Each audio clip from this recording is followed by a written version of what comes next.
They found the tomb of a royal doctor who lived over 4,000 years ago, a man who held pharaohs' lives in his hands. This man knew secrets that only deities and kings were allowed to hear. And yet, when they opened his tomb in 2024, there was no body, just vivid paintings, untouched by time, and cryptic symbols carved into stone. Who was he, and why was he buried with spells linked to a scorpion deity? The tomb was buried deep beneath the sands of Saqqara. The doctor's name was Thutmose II. He lived around 4,100 years ago, during one of Egypt's most mysterious turning points, right at the edge of glory and collapse. These were the final days of Egypt's Old Kingdom. The sun still glinted off freshly built pyramids, but the shadows were already creeping in. The pharaoh, Pepi II, had ruled longer than anyone before him, 90 years. But by the end of his reign, the country was cracking. The power was slipping, the regional leaders were rising, and the Nile floods grew unpredictable. In this shaky period, the mysterious doctor thrived. His tomb was discovered by a Swiss-French archaeological team in the shadows of old pyramids. The weirdest part was that when they uncovered his burial chamber, they found no body, no golden treasures either. Unfortunately, the tomb had been robbed long ago. But what remained was something even more fascinating: the words and images left on the walls. The paintings are still vibrant, bright colors that somehow survived all those years underground. The walls show jars, containers, strange abstract patterns, and geometric shapes. And then there are hieroglyphs, lines and lines of sacred script carved with precision, like someone had poured their soul into every curve. These inscriptions revealed who Thutmose II truly was. Turns out, he wasn't just any doctor. He was the conjurer of Serket.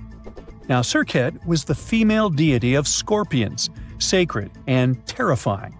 Egyptians believed she could stop venom, heal bites, and protect the living from toxic elements.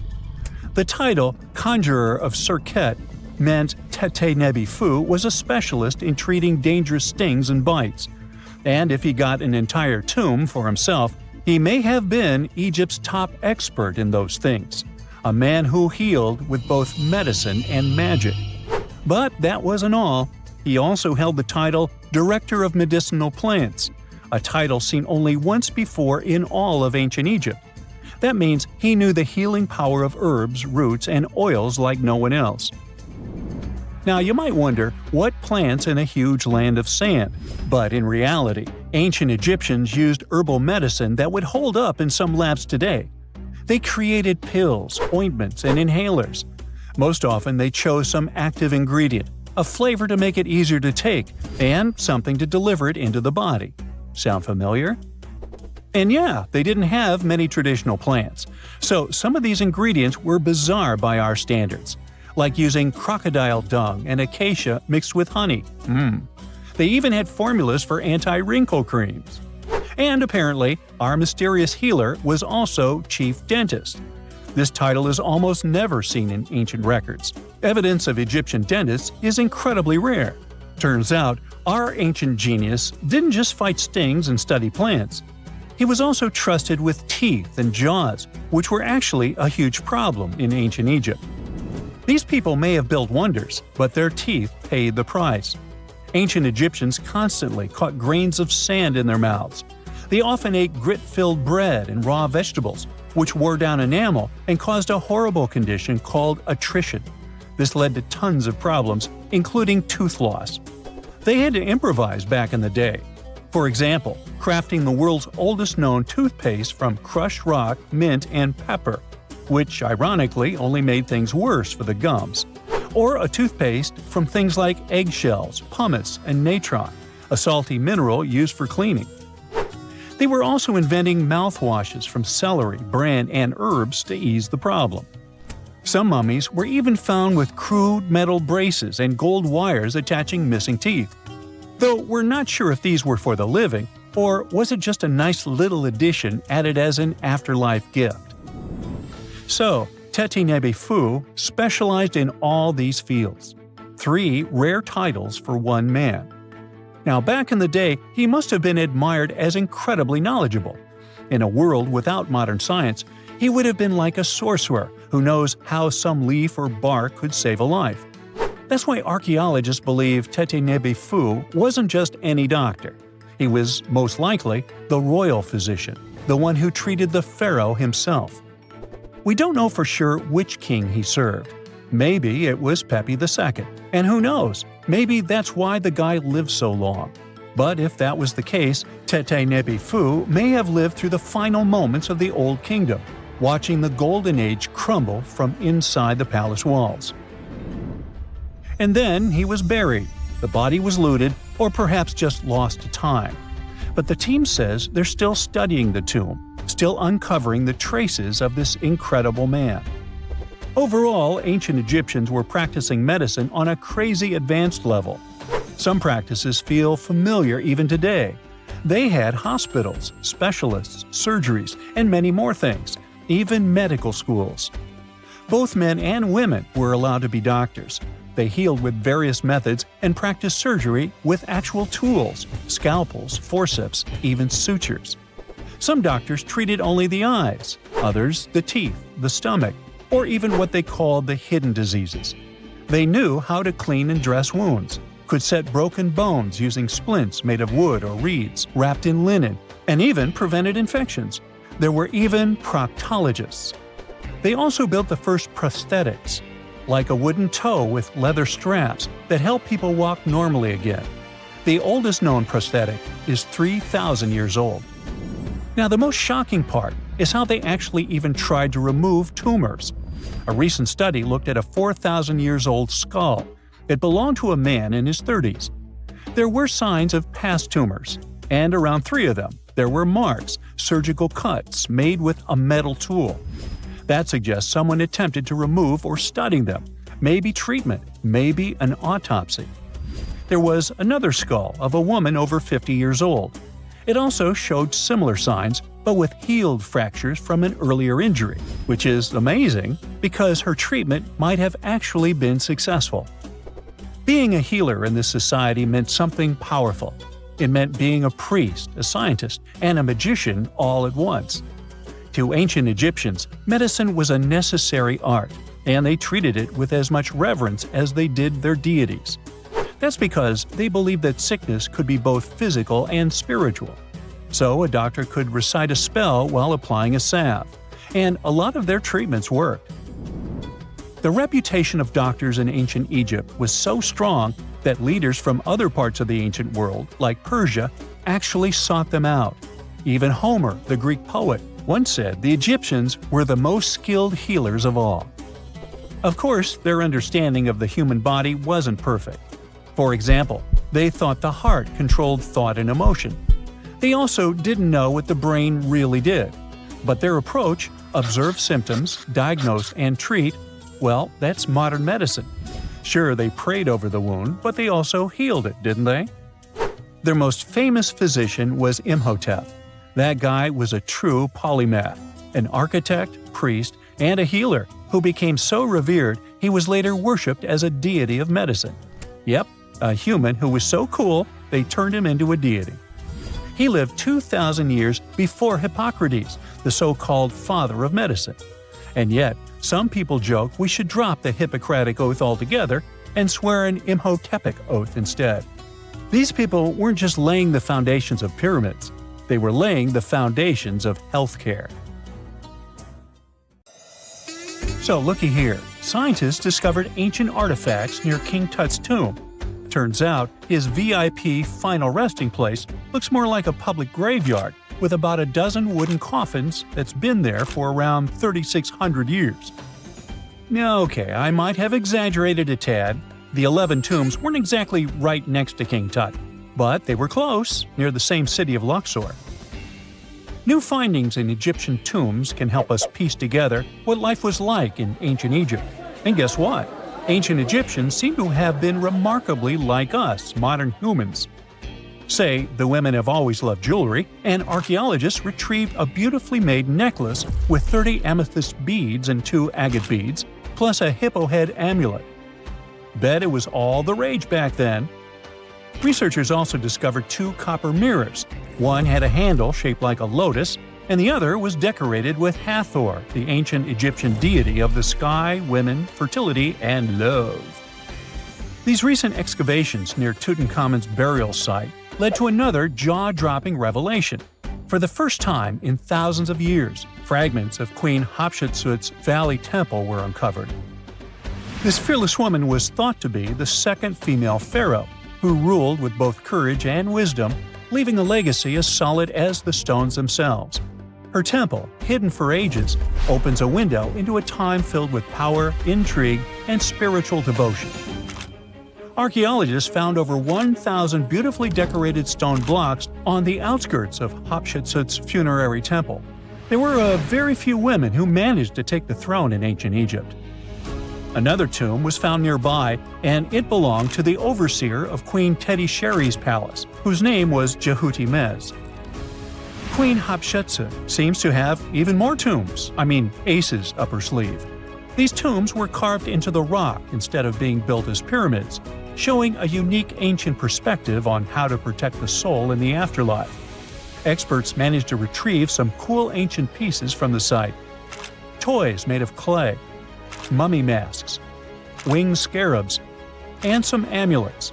Sadly, there surely used to be way more artifacts, but over the last centuries, there have been people other than archaeologists to stumble upon this site.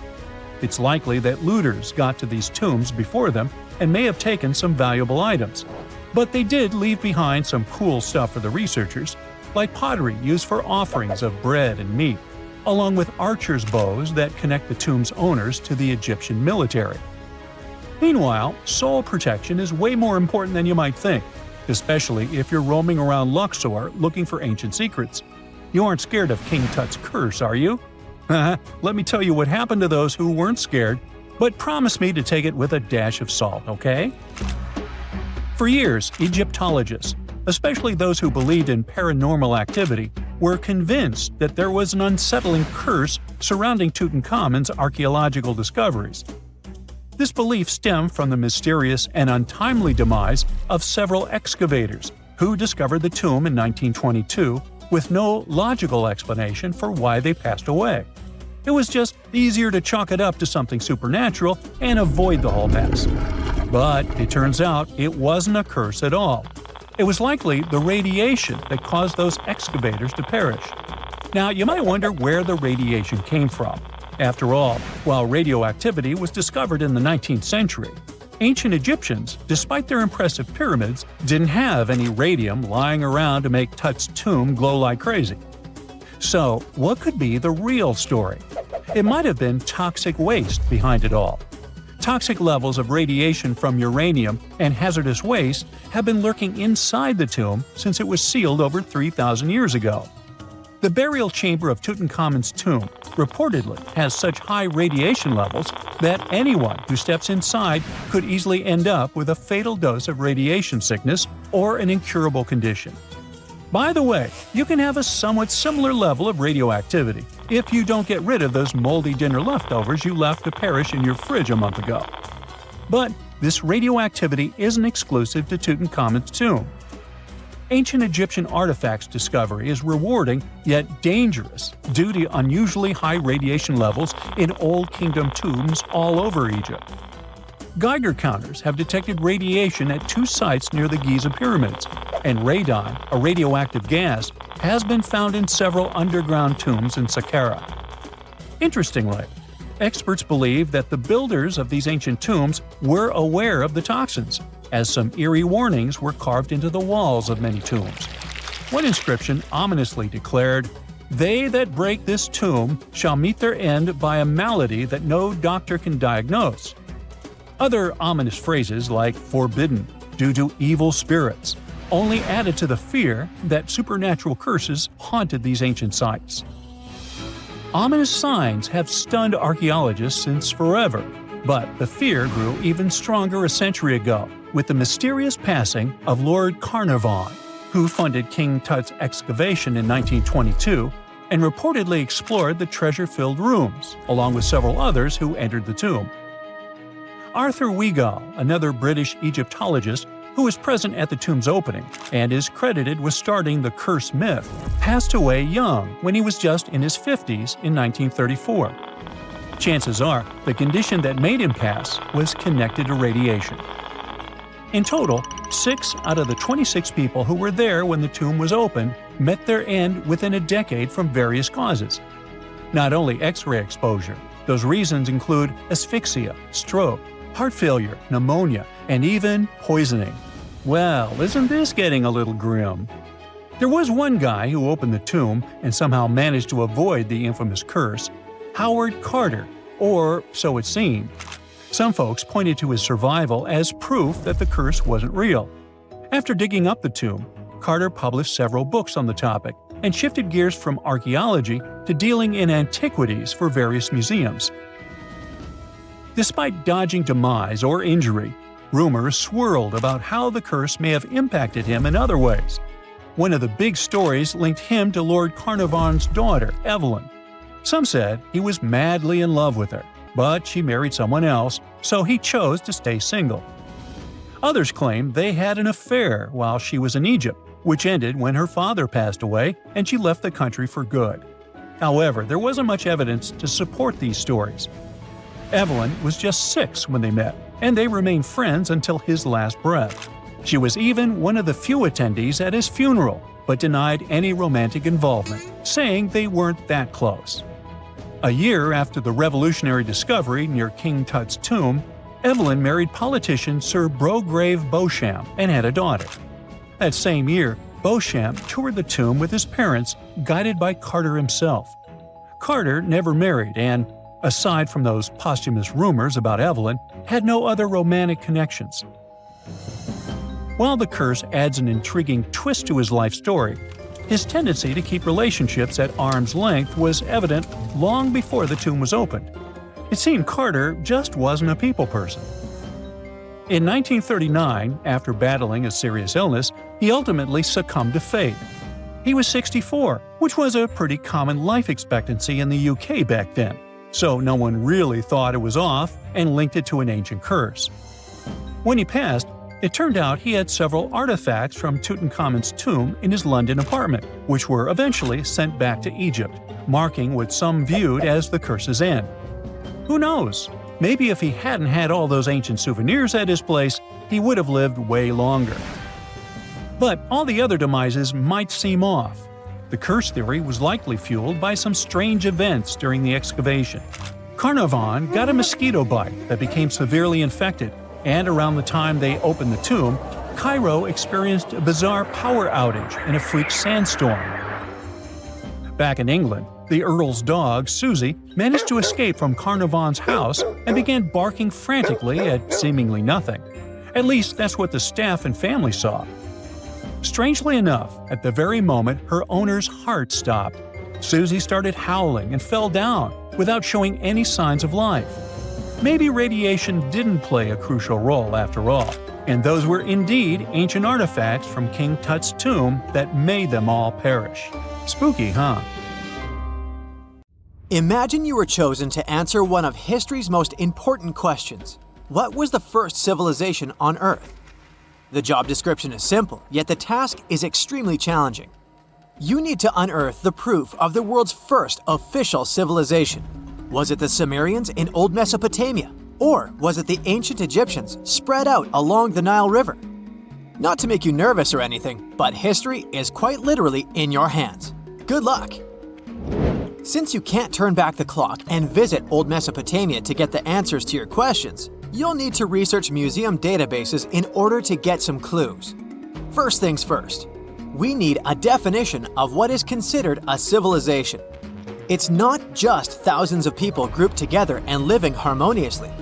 There are some key elements that together make a group of people a civilization. Like, for example, the domain of urbanism, aka city building, irrigation systems, and writing.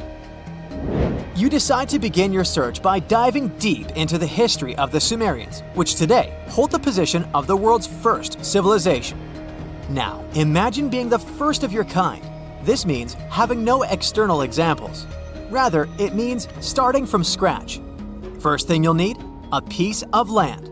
And since there were no active water companies in the world at that time, you'll need a piece of land with easy access to water. So, the Sumerians settled between two major rivers, known as the Euphrates and the Tigris in southern Mesopotamia around 5000 BCE. Fun fact, Mesopotamia translates to the land between two rivers. On a modern-day map, it's more or less where Iraq is situated today. Together with land, a civilization needs ways to get food. The Sumer civilization had to face a dry and hot climate, but they managed to make agriculture thrive in the region. By diverting river waters and creating reservoirs and dams, the Sumerians allowed for a series of settlements to emerge across Mesopotamian plains. The famous city of Babylon was one of them. You know, the city that supposedly had those hanging gardens? I say supposedly because no definitive proof of the real existence of this monument has ever been found. However, it was considered one of the 7 wonders of the ancient world, and cited as a remarkable feat of engineering in an ancient book published around 290 BCE. Although no record was found of the Gardens of Babylon, the Sumerians were recognized as extremely skilled builders. Their cities were filled with mud brick constructions, and the most impressive ones were known as ziggurats, stepped pyramids that were built for spiritual purposes. The Sumerians built a trade network to supplement scarce resources and started to exchange goods with civilizations rising nearby, like Anatolia and Egypt. The beginning of trade was what drove the Sumerians to develop what is believed to be the world's first writing system. It began as a simple system, likely dating back to 3400 BCE. In this system, each syllable was represented with a drawing. Later, it gradually evolved into a fully formed cursive writing system. Don't believe me? Take a look at this piece from the Babylonian times. This huge basalt plaque is called the Hammurabi Code. It's known to be humanity's first collection of written laws. As far as the story goes, it was carved in volcanic stone around year 1760 BCE. Look at the precision of these carvings. It's quite astonishing. But the content is also surprising, since these 282 rules vary from commercial regulations to strict laws of justice.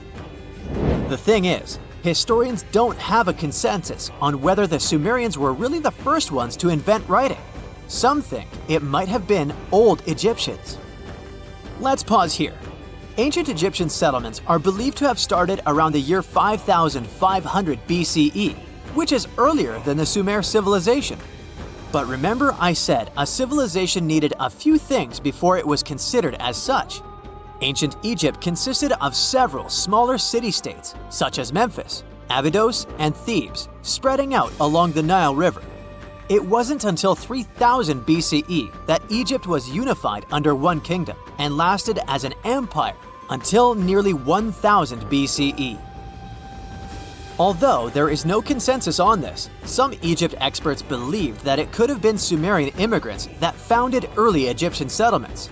The proof could be the presence of cylinder seals made of hard stone, something that was widely used in Sumer. These seals were used to guarantee authenticity in legal transactions, but it's hard to say whether this method was introduced by Sumerian immigrants or simply by trade. Since the time period is not one of the criteria we can use to determine who came first, we'll have to turn to something else. But what? Like the Sumerians, the Egyptians were also highly skilled builders. Duh, they built the famous Giza pyramids and many others all over their territory. In order to enhance their building techniques, they delved into developing a more profound understanding of mathematics. They developed a new form of measurement called the cubit, which was the equivalent of an arm's length. The Great Pyramid, for instance, is 440 cubits per 440 cubits. They were also innovative astronomers, combining their mathematical skills with attentive astronomical observation. They were the first civilization to use a 24-hour division of the day. And they even created a solar calendar, which was the first dating system in history to feature 365 days in one year. Okay, it's undeniable how impressive they were. But some experts say that the dispute has to be settled through the comparison of their writing systems. Hieroglyphic writing, the first Egyptian style of writing, is said to date back to 3000 BCE. It was a composition of over 700 symbols, which were carved in stone. For a long time, researchers believed that the Sumerian writing had come before Egyptian, but in a recent discovery made by Yale researchers claims otherwise. Archaeologists have discovered a panel of 4 signs that are believed to have been written around 3250 BCE. Oh, and they've also found another rock drawing depicting a pregnant elephant that can date back to 4000 BCE. Now, there's also a third possibility that fewer people seem to mention: the Indus Valley Civilization, also known as Ancient India, located around the area of modern-day Pakistan and India. The Indus Valley Civilization is also a contender for the oldest civilization due to the uncertain historical origins of the Hindu collection of texts known as the Upanishads. The Indus Valley Civilization flourished around 3000 BCE, but records show that people in the Indus Valley were trading with Mesopotamians as early as 3500 BCE. Now, wait a minute. How is it possible? No, they weren't time travelers. This isn't a sci-fi movie. There already were agricultural settlements in the area that were slowly growing into bigger cities, such as Harappa and Mohenjo-daro. Ancient Indian cities were sophisticated, filled with baked brick homes built in a grid system. These ancient cities even had draining and sewage systems that connected most homes and used gravity to carry waste outside of the city. They were pretty advanced. They were also an extremely religious civilization, and Hindu beliefs were at the center of their practices. Despite that, their cities weren't filled with spiritual buildings. Actually, Mohenjo-daro's most important building was a public bath. Interesting, huh? Now, why can't we know if they were the oldest civilization on Earth? Even if some historians suspect that the origins of the Indus Valley people can be traced back to 5000 BCE, there is no concrete evidence of this, only speculation. The best proof we have is the Upanishads. The Upanishads are texts filled with philosophy, mantras, and ceremonies. The thing is, part of Hindu practices included memorizing and passing down the wisdom of the Upanishads in oral form. So it took a while before it appeared as a written script. Well, I'd say historians aren't really sure what was the world's first civilization. We can only guess at this point, but who knows what new discoveries might reveal. For more than 3,000 years, the gold mask of Pharaoh Tutankhamun stayed hidden in the Valley of the Kings. This artifact, which stands about 21 inches tall, shows how skilled and artistic the ancient Egyptians were. But nobody expected that X-rays would reveal its biggest secret. King Tut was the last ruler of his family during the 18th dynasty. He took the throne at just 9 years old, but ruled for only 10 years before he passed away unexpectedly. If we're being honest, back in ancient Egypt, he was mostly forgotten by the rulers who came after him. His tomb wasn't a big deal for them, so much so that even the grave robbers forgot about him. It might sound a bit sad, but the truth is that it was actually great news for us. Since his tomb was practically forgotten, it ended up being perfectly preserved. While the other tombs in the Valley of the Kings were looted, his remained sealed and untouched. So, when it was discovered back in 1922, it had over 5,000 precious objects inside. That made Tutankhamun basically an instant celebrity and one of the best-known pharaohs nowadays. Among the treasures was the most stunning piece, his golden mask. This mask is said to be an exact image of the king's face, or at least it was supposed to be, but we'll get to that later. The purpose of this accurate representation of his face was to make sure that his soul would recognize him in the afterlife and return to his mummified body. In ancient Egyptian beliefs, this would allow him to continue living in the afterlife. The details of the mask clearly looked incredibly difficult to create, but people didn't realize how complex it truly was until many years later. The first X-rays of the mask were taken in 1967. Back then, the main reason for these scans was practical – conservation. The mask was heading to Paris for an exhibition, and it was the first time it had ever left Paris. This would help them keep track of any changes during the exhibit. Plus, the images could give clues about how the mask was made. But back then, they probably didn't fully realize just how complex its construction was. I mean, Egyptian goldsmiths didn't use modern soldering techniques. So, how did they make this mask? New X-rays taken in 2007 gave us some answers. It turned out the Egyptians didn't use pure gold, which is 24 carats. The mask was actually made of 23-karat gold, meaning it was mixed with another material. So specialists discovered that the gold sheets contained a small amount of copper, a reddish-brown metal. This was likely done to make the material more flexible and easier to shape. They would then shape the gold sheets by heating and hammering them over and over again.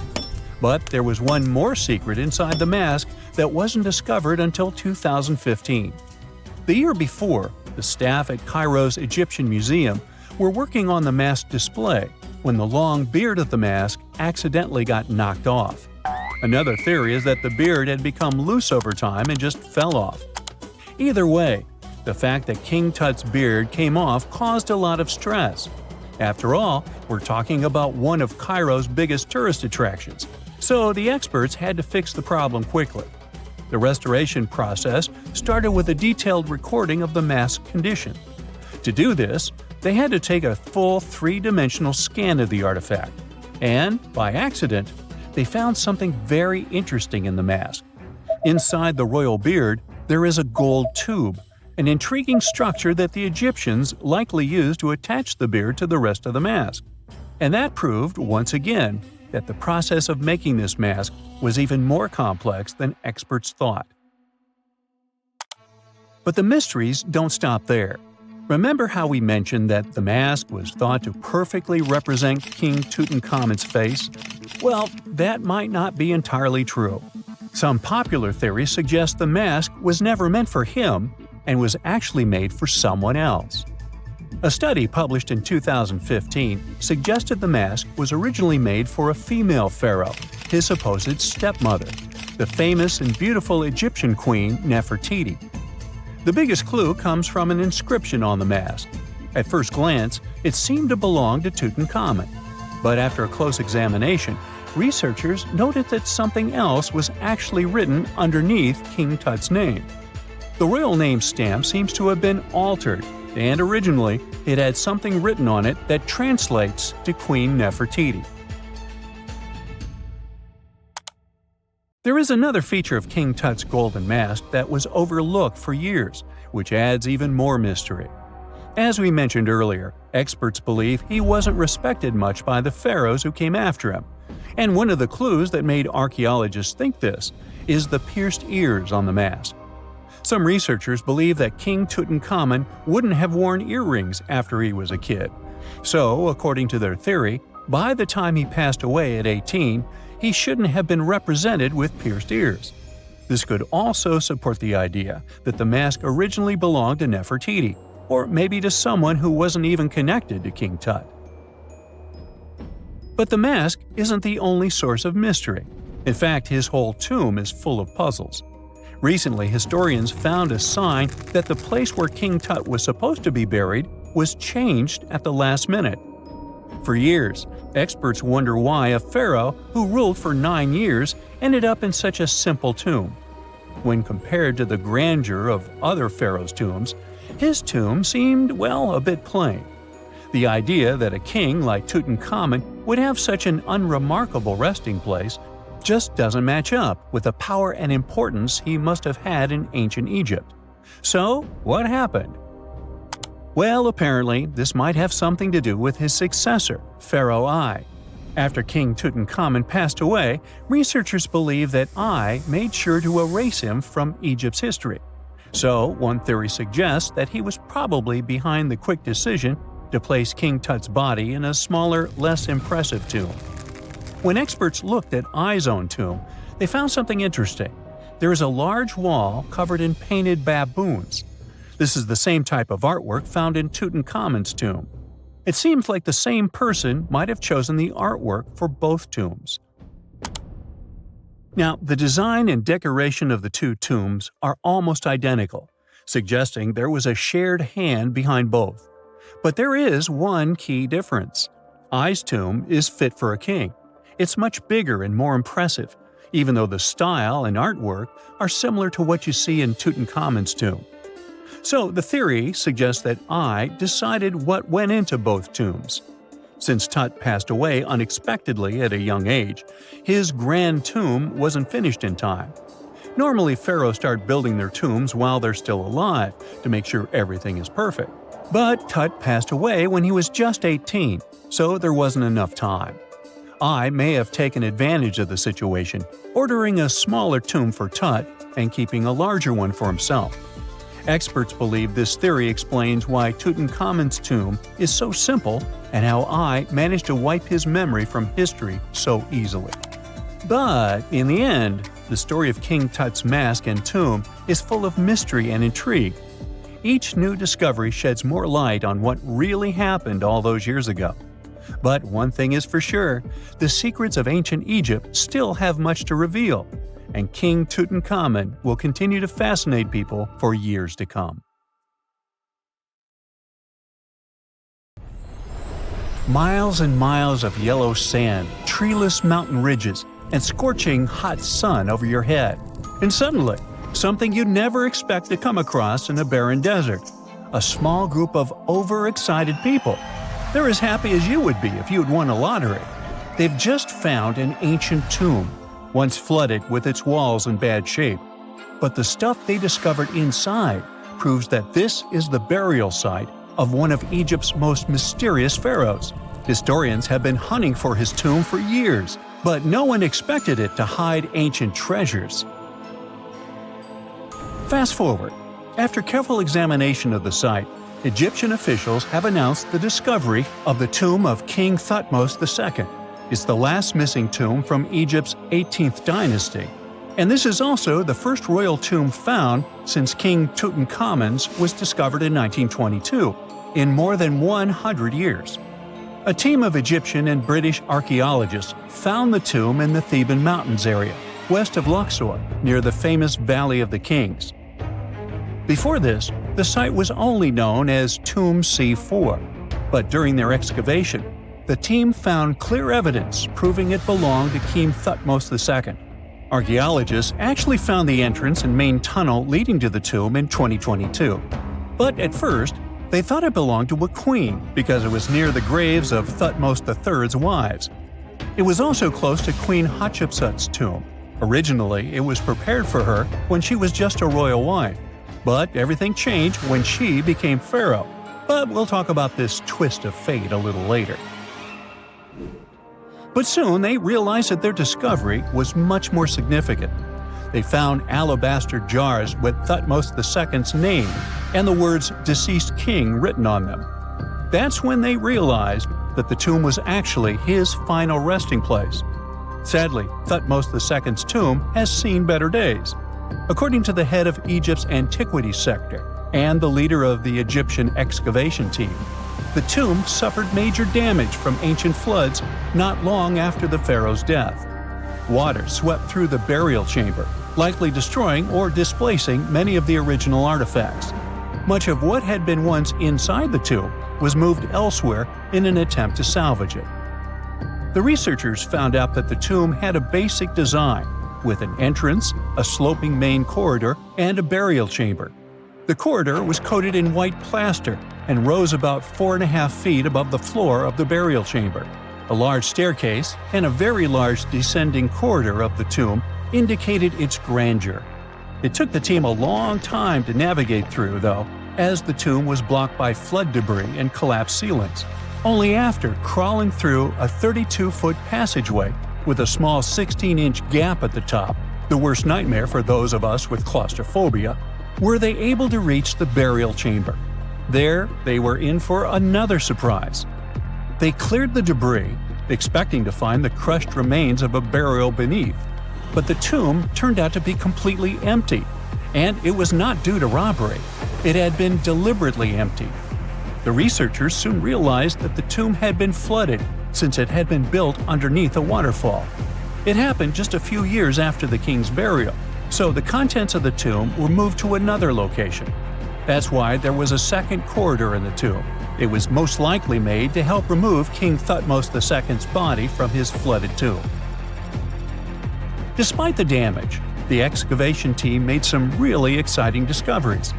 They found traces of mortar decorated with blue inscriptions, yellow stars, and fragments from the Book of Amduat, one of the most significant funerary texts in ancient Egypt.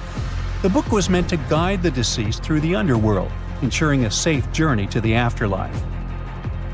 Now, how about we sneak a peek at ancient Egypt's 18th dynasty? It was all about conquering lands, expanding the empire, and building jaw-dropping monuments. Some of the biggest names from that era: Thutmos I and Thutmos III, both legendary warrior kings who left their mark in history. Thutmos I was a fierce fighter who led major military campaigns, pushing Egypt's border further south than ever before, all the way to the fourth cataract of the Nile. His victories gave Egypt access to new trade routes, stronger political ties, and more wealth. His conquests were so significant that they were recorded in the tombs of his top officials. Thutmos III, sometimes called Thutmos the Great, took things even further. He was not only an incredible military strategist, but also the commander of Pharaoh Hatshepsut's armies before becoming king himself. He led between 17 and 20 military campaigns, winning every single one and expanding Egypt's empire to its peak. He even created the world's first navy. Thutmos III is often remembered as Egypt's greatest warrior pharaoh. And sandwiched between these two powerhouses was Thutmos II, a pharaoh who doesn't get nearly as much attention. Hey, the middle child, right? His reign lasted only about 5 years before he passed away at around age 30 in 1479 BCE. He is kind of a mystery. No one really knows what he accomplished. For the longest time, even the location of his burial site was totally unknown. His body was actually found in the 19th century. It was just lying around in the mortuary temple of Deir el-Bahari, in a secret chamber where priests used to hide royal mummies centuries after their original tombs were looted by grave robbers.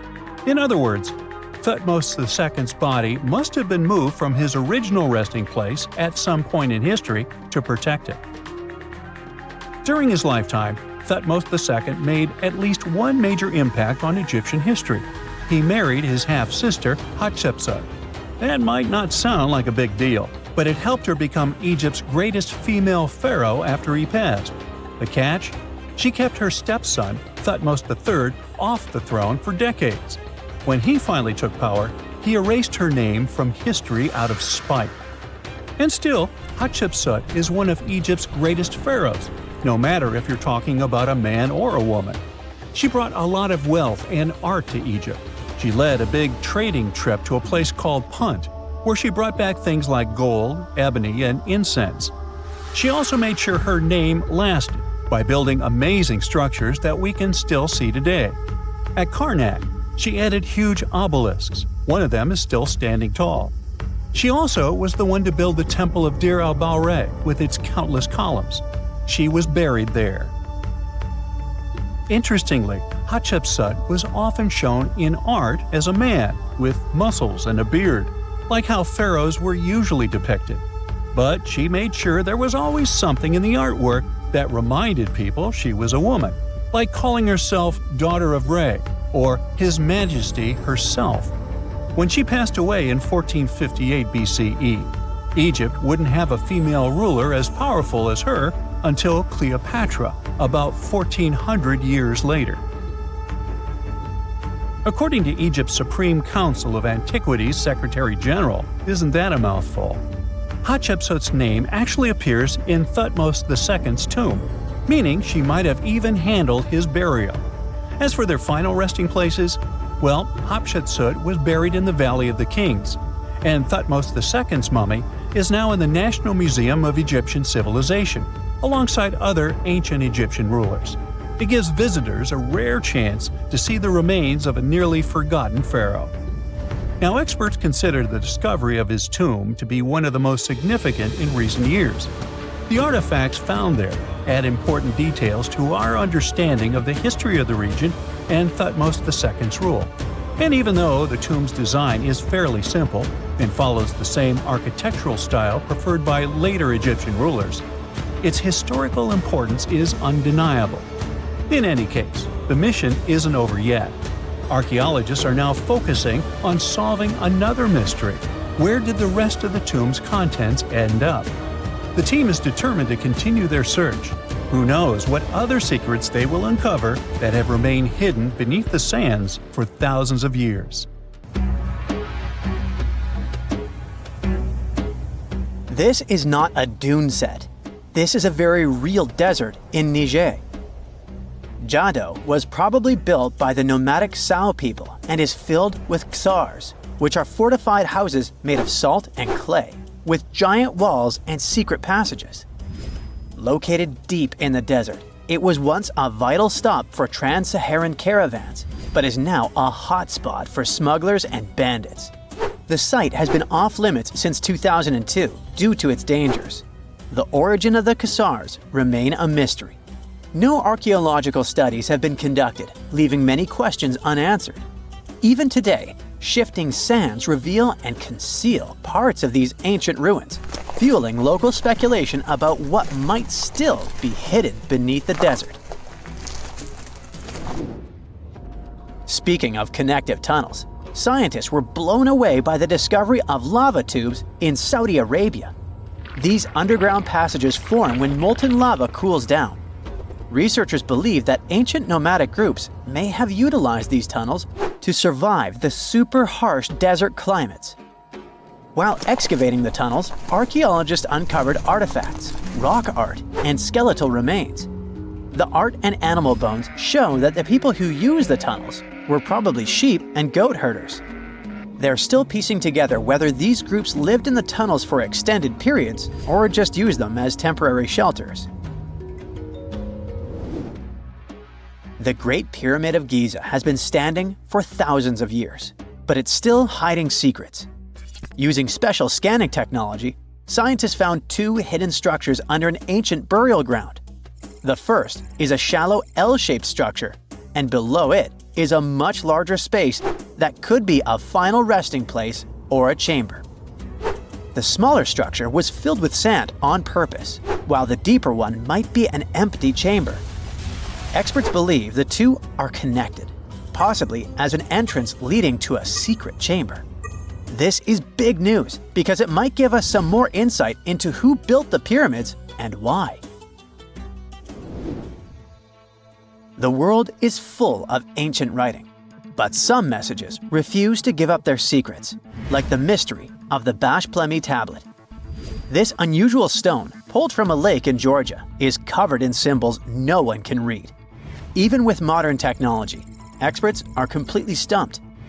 The tablet is about the size of a book, with 60 symbols carefully carved into its surface, but 39 of them don't match any known language.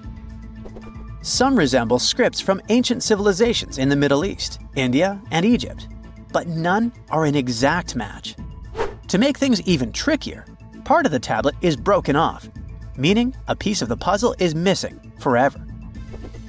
To rule out a hoax, scientists studied the tablet closely. They confirmed it's made of vesicular basalt, an extremely tough local rock. Whoever carved these symbols must have been really skilled. Based on similar archaeological finds, experts believe the tablet could date back thousands of years, possibly to the late Bronze or early Iron Age. Some symbols repeat, which could mean they're numbers. Maybe it's an inventory list, a record of battles, or even an offering to the deities. Until someone cracks the code, the Gobecletepe tablet remains an unsolved mystery from the depths of history. Experts are still stumped with what this Minoan disc might mean. The Phaistos disc is one of the most mysterious finds from the Minoan civilization. This 6-inch clay object, discovered in 1908, has strange spiral markings that no one has fully decoded yet. The disc has 241 symbols on both sides, showing everything from people and animals to tools and plants. Experts have come up with many theories about what the symbols mean.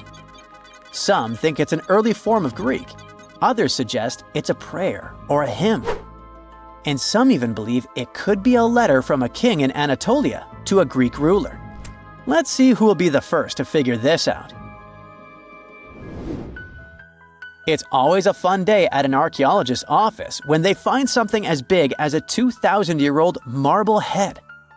A French archaeologist mission went digging inside an old medieval house near Alexandria in Egypt and found a statue's head depicting an old, possibly ill man. This statue dates from the last Egyptian dynasty before it became part of the Roman Empire, and the site where it was found is associated with the likes of Cleopatra and Mark Antony. For archaeologists, even the smallest finds at this site means a lot. You've heard of Lucy, right? The Australopithecus that was an early ancestor for us humans. Well, scientists found some of her species' footprints somewhere in Tanzania. The so-called Laetoli footprints are over 3 million years old. The trail stretched 88 feet and has about 70 footprints, left behind when a bunch of early humans walked across some wet volcanic ash. What's cool is that these early humans were already walking on 2 feet, like us, not all hunched over like apes. The close spacing of the prints shows they probably had short legs and a shorter stride than we do today.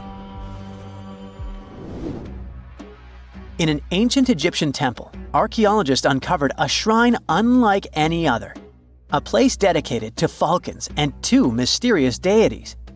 One deity had a falcon's head, while the other wore a crown with a sun disk and cow horns. But the most baffling discovery was an inscription that read, "It is improper to boil a head in here." At the heart of the shrine, there are 15 headless falcons carefully arranged on a pedestal, likely as offerings to the falcon-headed deity. One theory suggests the birds were boiled first, perhaps to pluck their feathers, before being placed in the shrine, following the strange rule carved into stone. Archaeologists also found a 13-inch iron harpoon nearby. Its true purpose remains unknown, although the shrine also held remains of fish, mammals, and bird eggs, suggesting that the rituals may have included feasting. And speaking of ancient Egypt, meet Hathor. Scientists named her after the ancient Egyptian deity of motherhood, music, and singing. This wooden statue, housed at the Metropolitan Museum of Art, was thought to be just a beautiful artifact, until a surprising secret was uncovered. Using an X-ray machine, experts found a mechanical operating system inside it, with pulleys and axles connecting her shoulder to her left leg. When activated, the system made her hand raise and lower, an engineering marvel from over 3,000 years ago. The statue was created during Egypt's Middle Kingdom, around 1800 BCE, and is often compared to 19th century automata due to its advanced design. It's believed the statue was used in religious ceremonies, symbolizing Hathor's role in dance and music. An unexpected discovery happened in northern Kuwait, where a Kuwaiti-Polish team uncovered a mysterious 7,500-year-old statue. The statue features an elongated skull, no mouth, narrow eyes, and a flattened nose. This feature is thought to be an Ophidian figurine, named after the Greek word for snake, and it was likely made by the Ubaid culture, a civilization known for their pottery skills. While no one knows exactly what role this weird statue played, it might have been linked to rituals or symbolic practices. Some scientists think these figurines, found in homes or final resting places, were tied to important cultural beliefs. We couldn't mention unresolved mysteries of this world without speaking about these elongated skulls. In the deserts of Peru, researchers uncovered 5 ancient skeletons, 2 with unnaturally elongated skulls. While head shaping was common in many cultures, these skulls defy explanation. Local legends tell tales of the so-called Gentiles, a mysterious race banished underground by the powerful deities. Some say this is what the skulls represent. Others think this is some type of genetic anomaly, which was confirmed after finding an infant's skull, too large to be artificially shaped. We all know some iconic symbols. The Statue of Liberty screams USA, the Eiffel Tower represents Paris, and this mask? Undoubtedly, it's Tutankhamun's, right? Sometimes it feels like historians have squeezed every last drop out of the King Tut story. But guess what? The most obvious details often slip right under our noses. Like the fact that this famous mask didn't actually belong to him, nor was it ever meant for him. Stick with me for the details. Can we get a close-up of that mask? Thanks. See those holes? Yep, they're for earrings. And no, it's not that they had anything against jewelry, but back in ancient Egypt, earrings were typically worn by high-status women or kids. Now, if you know your history, you might say, but Tut was a boy king, wasn't he? You're spot on. He began his reign at just 9 years old. Sadly, that didn't last long as he passed away at a very young age. So when he was 9, he might have worn earrings, but he probably took them off when he hit that no earrings age. Sounds reasonable, right? Actually, not quite. That would have been pretty strange since nobody expected him to pass away young. Certainly not at 9. So no one was preparing a kid's mask for a burial. It's this untimely demise that suggests that the mask used was simply the best option available when Tut passed away. There are more clues pointing to the idea that the mask was found in a hurry. Let's think about this. Even though Tut was mummified and his body could wait a bit, his loved ones wanted him to reach the afterlife ASAP. Some experts even believe the paint in the tomb was still wet when it was sealed. But look at his mask. It's a masterpiece. There's no way it was made in a rush. It's way more elaborate than other simpler cartonnage pieces. The renowned mask of King Tut stands 21 inches tall, adorned with precious stones, and features a golden beard that weighs 5.5 pounds, making the entire mask 22.5 pounds. Okay, I'm a bit confused here. So it seems like it was probably a kid's mask, but it had a beard? I've never seen a 9-year-old with a goatee, and I'm guessing you haven't either. Just think about it. A grown man's face compared to a kid's face. Fun fact for you, our faces pretty much stopped growing at the age of 16, so by 19, Tut would have definitely had the face of an adult man. Can you imagine trying to fit a relatively small kid's mask on a grown man? That would have been super embarrassing, and no one would have let that happen. Right, let's dismiss the kids' theory. Now, the second option, if you remember, is that the mask could have originally belonged to a woman. This is where the beard theory comes into play. Some researchers believe the beard might have been added later on. Here's another twist. What if the mask was actually made for Nefertiti herself, who ended up maskless? In this case, there are two discoveries.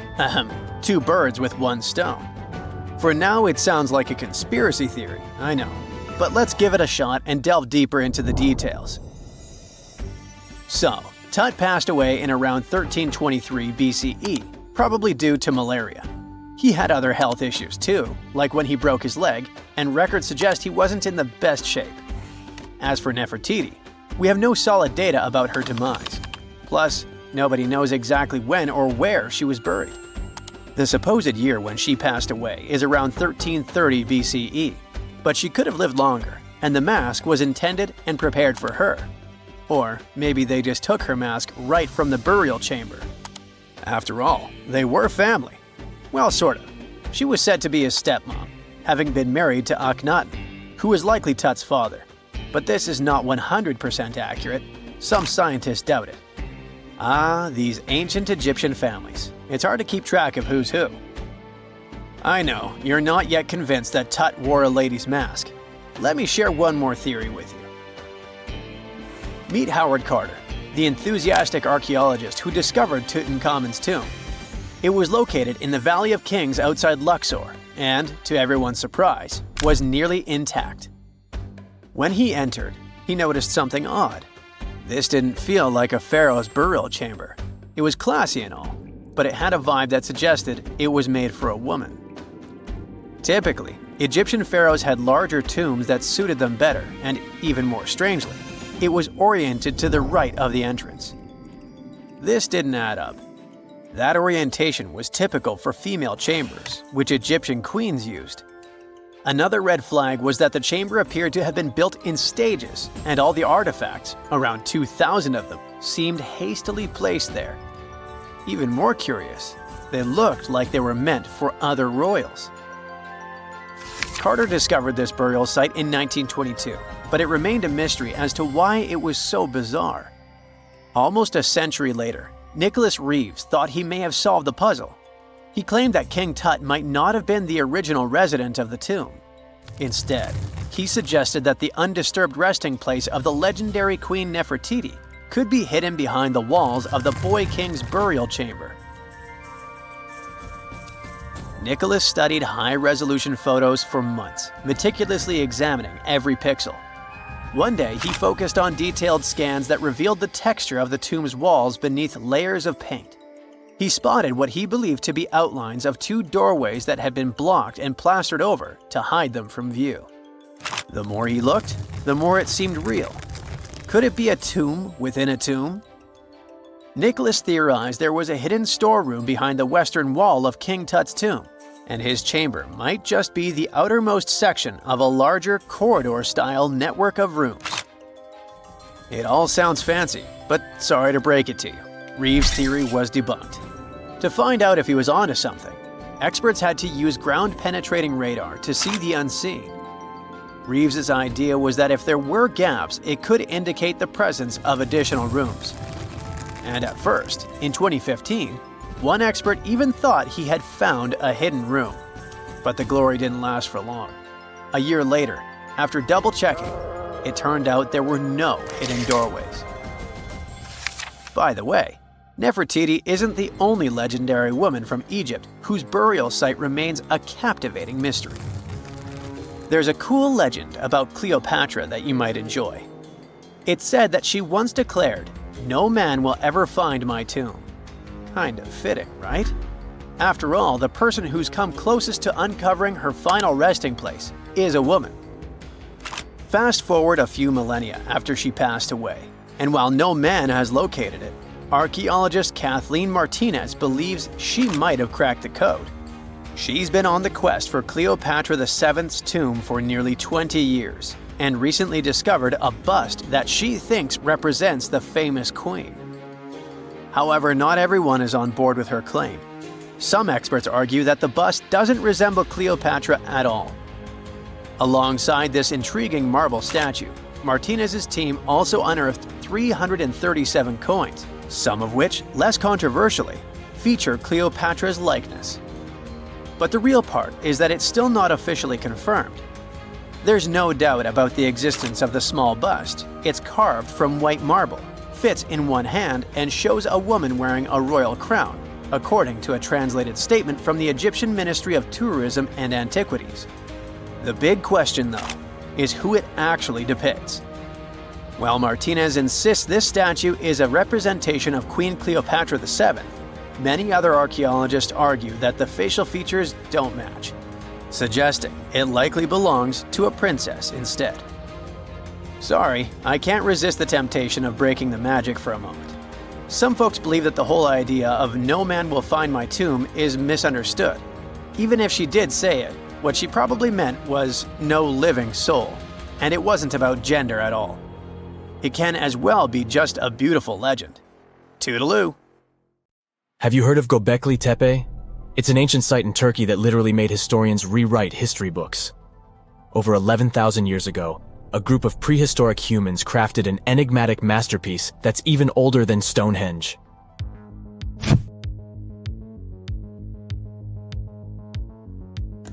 Before its discovery, archaeologists believed that people didn't know about iron and weren't good at making pottery. They were sure that settled life only emerged with the need for agriculture. But Gobekli Tepe changed this belief.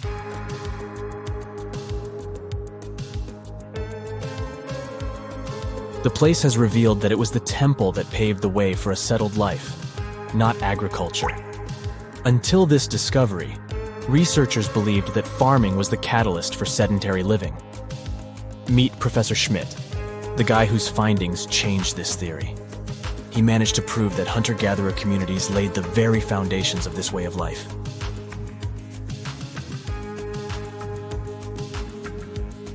Back in the 1960s, other archaeologists visited the area, but they totally missed the mark. While surveying the region, they stumbled upon a hill with scattered limestone slabs and concluded it was just an old burial ground from medieval times. Little did they know that there was so much more to uncover.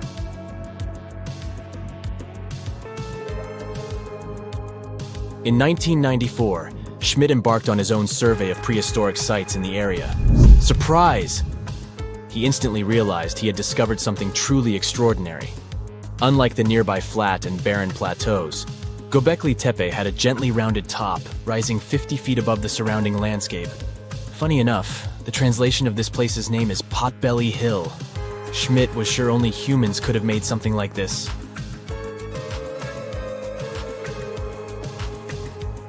Those broken limestone pieces that were mistaken for gravestones turned out to be way more exciting. It was like stumbling upon a hidden treasure. The pieces took on a whole new meaning, and Schmidt with his team was about to dive into the secrets waiting beneath the surface. To their surprise, they found no traces of a settlement. No hearths for cooking, no houses, and none of those adorable clay figurines commonly found in nearby sites of similar age. However, they uncovered that those ancient people used tools like stone hammers. So, Schmidt and his team put their heads together and took a wild guess at the age of Gobekli-Tepe's stone structures. Their estimation got backed up by some limited carbon dating done right at the site. The ancient vibes of this place were finally starting to make sense. It was like a puzzle slowly coming together.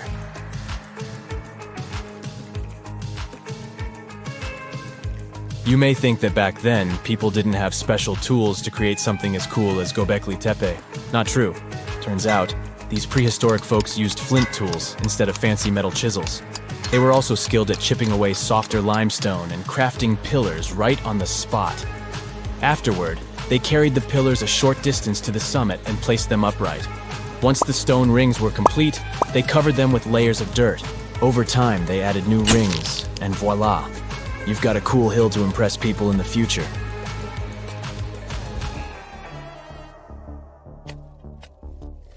During their first year of excavation, the team went through 15,000 pieces of animal bones from wild creatures. These people didn't have pet animals or grow their own food. They hunted wild animals for their meals. But things were about to change, because the place had everything they needed to start farming. Scientists say they had wild sheep and wild grains that could be domesticated. And guess what? Just 20 miles away, geneticists found evidence of the world's oldest domesticated strains of wheat at a prehistoric village.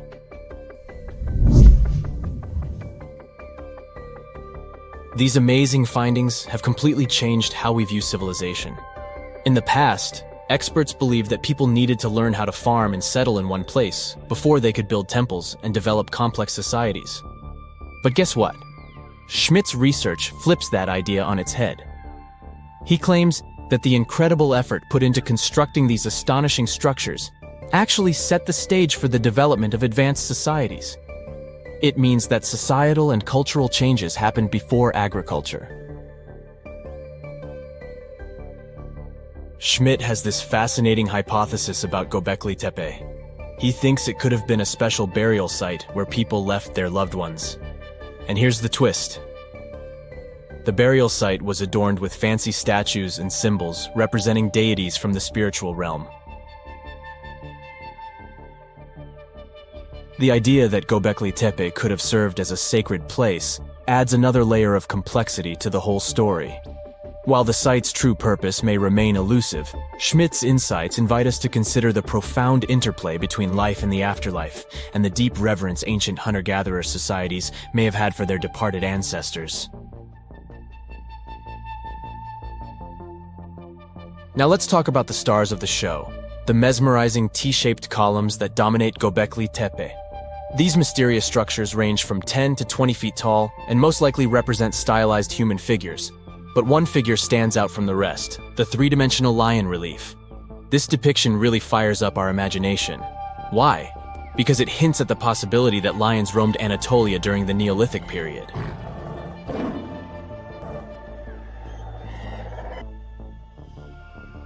These standing stones are arranged in circles and placed in rectangular pits. Each circle has a similar setup: two big T-shaped pillars in the center, surrounded by slightly smaller ones facing inward. Talk about a stylish arrangement. These towering pillars reach a whopping 16 feet and weigh between 7 and 10 tons. Some pillars are plain and simple, while others are like works of art with intricate carvings. Foxes, scorpions, and vultures come to life, crawling and twisting on the pillars' sides. But it's not just animals depicted on these stones. Some pillars have abstract shapes representing humans, and even small carvings of clothing items. Some of them even have belts. Now, there's one pillar that stands out from the rest like a rock star. This super old stone pillar suggests that a comet crashed into Earth. It happened during a chilly period that lasted about 1,000 years. Previous studies examining Greenland ice cores hinted at this comet theory, but now the carvings at Gobecletepe prove it right.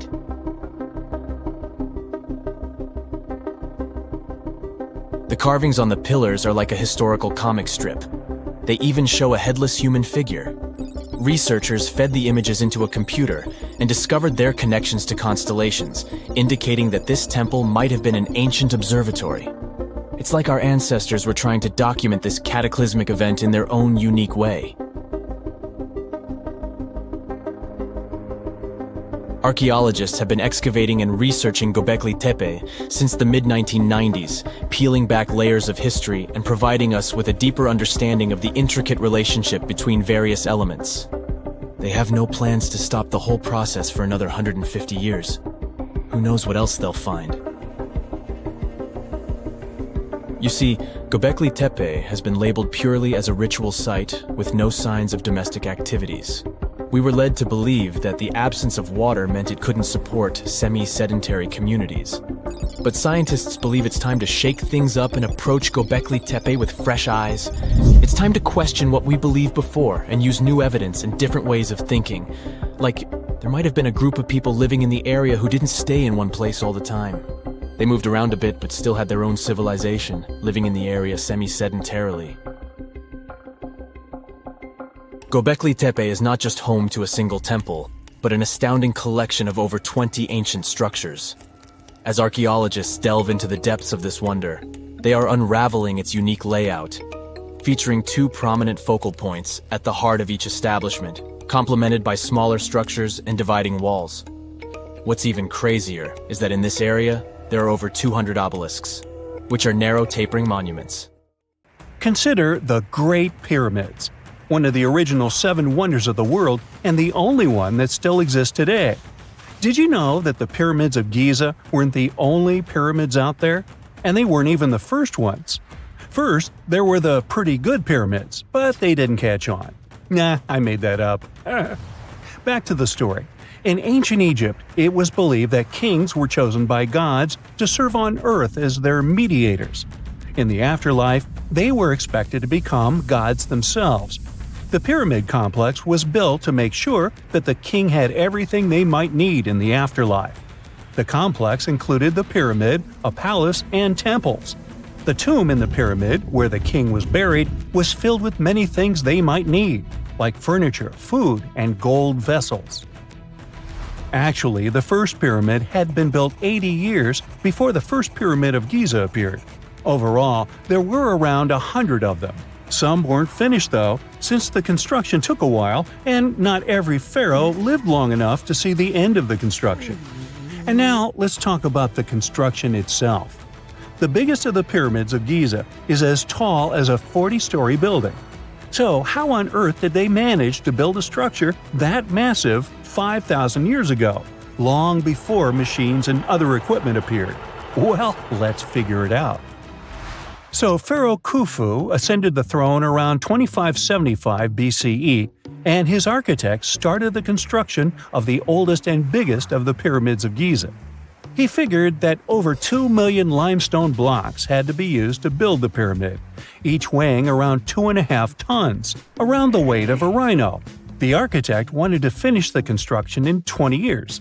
To make it possible, a stone had to be carried and pushed into place every 4 minutes, 24 hours a day, 7 days a week, and 365 days a year, except leap year.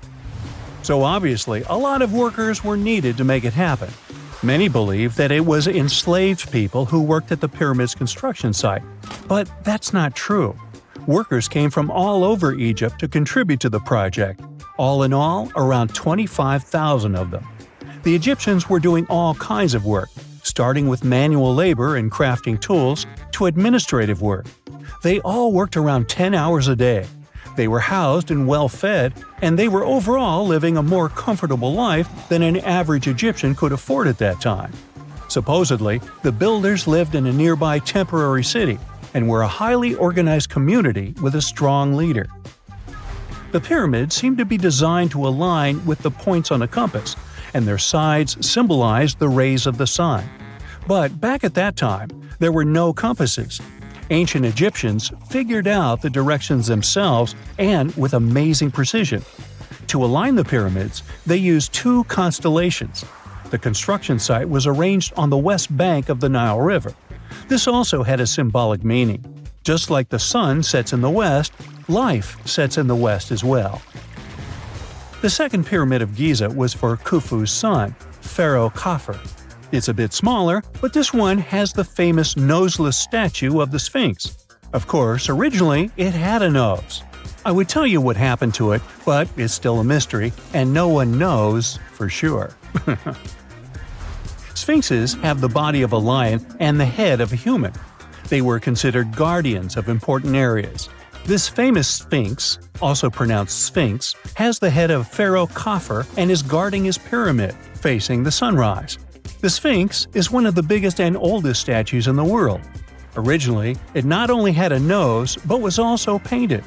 Scientists have discovered traces of the red color of its face. So, most likely, the Sphinx was painted red. There are also remains of yellow and blue color on its body. The statue definitely wasn't boring. Till around 1800, the Sphinx was buried up to its shoulders until an adventurer with a team of 160 men dug it out. But let's get back to the construction. The workers, of course, needed stone blocks. There were 2 main places where people could get these stones. One source was close to the construction site, but that fossil-lined yellow stone was only suitable for the pyramid's interior. The limestone blocks for the exterior were hauled from 8 miles away on 30-foot-long sleds. Apparently, it wasn't too hard to pull them. The sand mixed with the right amount of water was pretty slick, and 10 people could move a sled even with a rock weighing so much. Surprisingly, cutting off a block of limestone wasn't the biggest problem. When in the ground, it was soft and could be split relatively easy. But after getting exposed to the air, limestone hardens. So the most difficult part was to shape the blocks. That step was crucial because the smallest inaccuracies could lead to the whole pyramid collapsing. So, okay, those limestones were mined, carried on a sled, shaped, and then what? How could they be put into place? Well, this is still a mystery. Archaeologists have discovered the remains of a ramp system that dates back around the time the pyramids were being built. So historians have come to the consensus that, most likely, the Egyptians designed a unique ramp system to move and pull huge stone blocks. The most common opinion is that there were several ramps around the pyramid.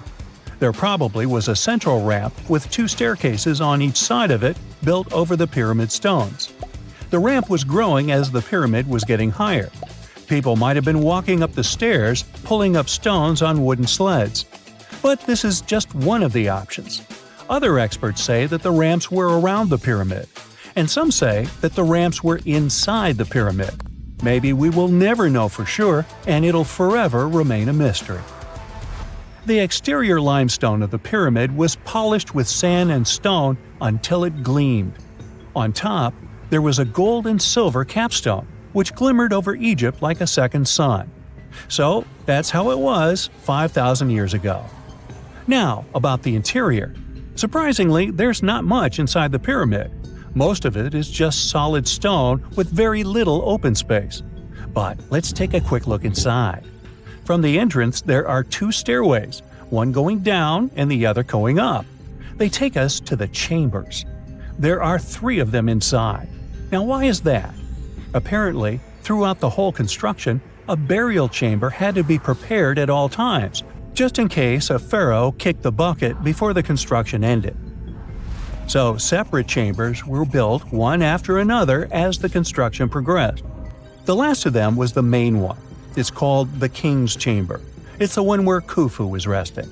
It's the biggest room at the very heart of the pyramid, and there's a big passageway leading to it.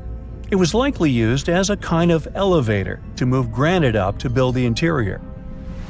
Granite was also used to make 5 stories of support beams to ensure that the pyramid didn't collapse. And we can see that it worked since it's been standing for centuries. Unfortunately, none of these chambers have hieroglyphs on the walls. If you want to see the writings, you should go to the decorated tombs near the pyramids. Those pieces of art are depiction of ancient Egypt's culture and daily life. The texts allow researchers to study their language and grammar. The treasures that once were in the pyramids have been taken by people. There are also many secret tunnels and passages inside the pyramids, but even today, no one knows the whole plan of the interior. Scientists have been sending little robots with cameras inside for many years, but there's still a lot we don't know about the pyramids. Now they're trying to use an X-ray to scan the pyramids from the outside, without going inside. So yeah, ancient Egyptians did create a mystery no one has been able to crack for 5,000 years already. Secant, cosine, tangent, sine, 3.14159. Yeah, that was the cheer we heard coming from the trigonometry club back in the day. For the rest of us in math class, terms such as sine, tangent, and pi were just bewildering. Who invented these and why? Was their only purpose to make it harder for students? Well, not quite. Trigonometry was invented by the ancient Egyptians. They needed this knowledge to construct pyramids, and they did a pretty good job too. The Great Pyramid in Giza still stands today, some 4,500 years after it was built. No recalls either. So let's get out of that classroom and on a journey through time to reveal the secrets behind the ancient Egyptians' precision. Here you are, standing on the Great Pyramid's construction site, some 9 miles from Cairo. Well, the city still isn't there, as you're surrounded only by the desert and teams of construction workers. They're transporting large stone blocks weighing 2.5 tons each. They're inside a wooden sled that sits on large rollers. A crew of 8 men rolls these blocks along the ground.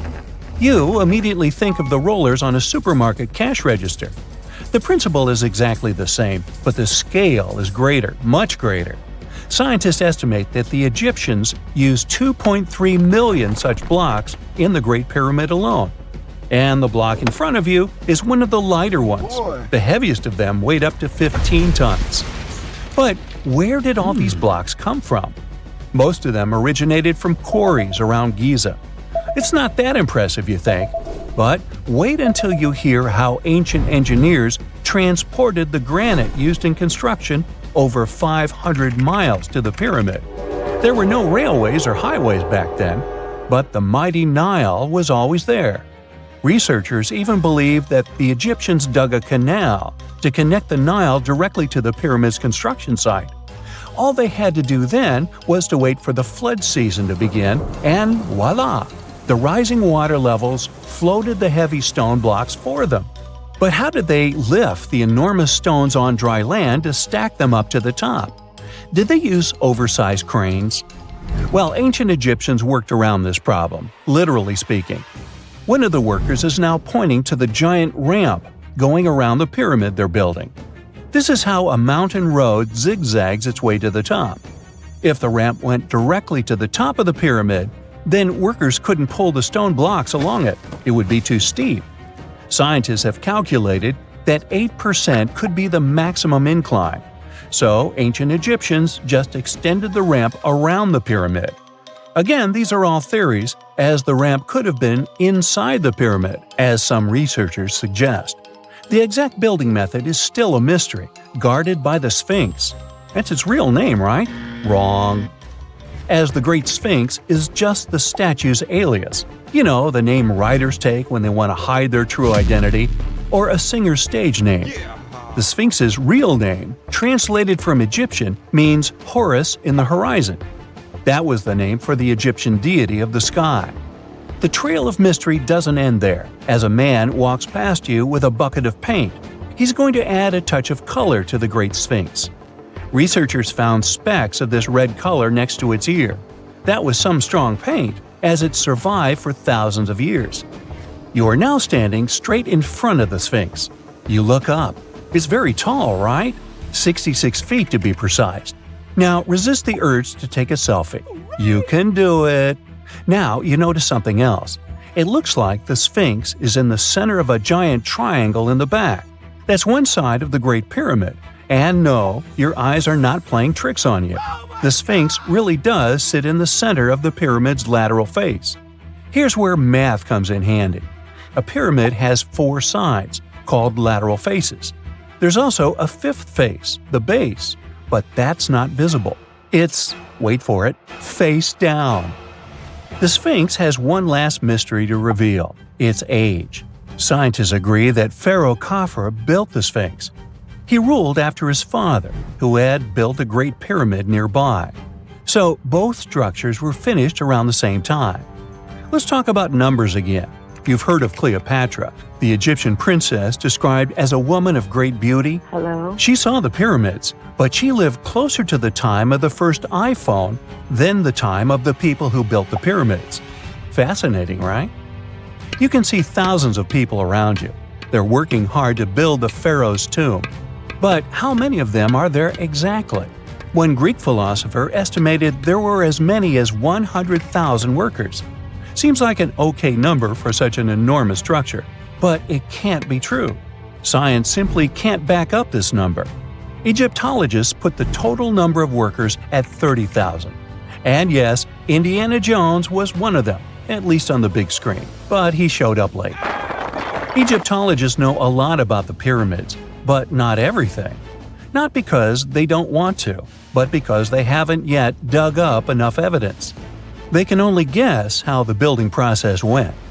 First, engineers would arrive to choose the right spot and do the necessary measurements. That's why they needed all that complicated math. Then, it's time for sourcing the material, the large stone blocks I mentioned earlier. When boats deliver them to the site of the future pyramid, workers can finally do their thing. They operated in smaller groups, but there were at least 2,000 of them chiseling and carving away at any given time. Sounds like a typical construction site today? Well, that's because it is, just thousands of years ago. It's amazing what ancient Egyptians were able to achieve with just copper and stone tools. The pyramid is now complete in front of you. But is it the same pyramid we see today? Why is this structure shining bright in the desert sun? Isn't it supposed to be a dusty yellow color? Well, no. Human activity and the elements have completely stripped the outer layer of stones over time. Expert craftspeople polished these blocks using nothing but stone and sand. The end result was a smooth and shiny rock. On the day it was completed, the Great Pyramid of Giza was a perfect triangle of light. Its polished sides acted like giant mirrors, reflecting the powerful Egyptian sun. This is the point where you should put your glasses on, and that shiny thing you see at the pyramid's very top is actually gold. The capstone at the top of the pyramid is called a pyramidion. It was covered in sheets of gold.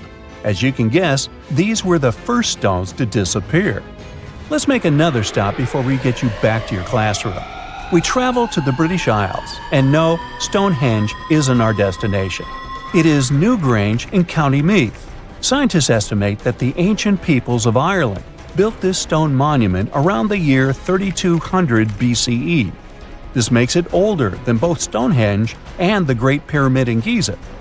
The function of the circular mound in Newgrange is the same as the one of the Great Pyramid and equally mysterious. The estimated amount of loose stone present in the valley is over 220,000 tons. And it's not just randomly thrown on a pile. The order in which the stones are set makes the structure water-resistant. That would explain how Newgrange had survived for so long. Kinda makes you want to splash out the cash for that waterproof phone case, huh?